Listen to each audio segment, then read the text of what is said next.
ములుగు జిల్లా ఏటూరు నగరం డివిజన్ వ్యాప్తంగా ఉరుములు మెరుపులతో కూడిన వర్షం కురుస్తుంది. అకాల వర్షానికి ధాన్యం కొనుగోలు కేంద్రాలు, ధాన్యం రాసులు తడిసి ముద్దవడంతో అన్నదాతలు ఆవేదన చెందుతున్నారు.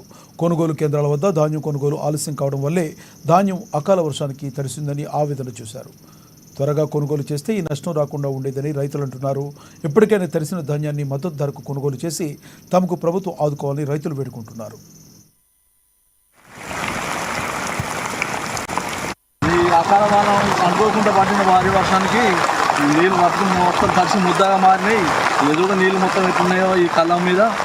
దీనికి మాకు ధాన్యాన్ని ఎట్లయినా కొనుగోలు చేయాలి, మాకు ఇబ్బంది కాకుండా చూసుకుని ఆదుకోవాలని గవర్నమెంట్ని కోరుతున్నాం.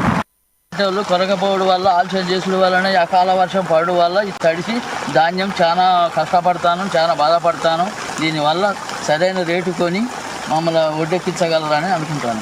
సకాలంలో ధాన్యం కొని సరైన రేటు కొనగలరని మనవి చేస్తున్నాను. ధాన్యం కొనకపోవడం వల్లనే తడిసి ముద్దయినాయి కాబట్టి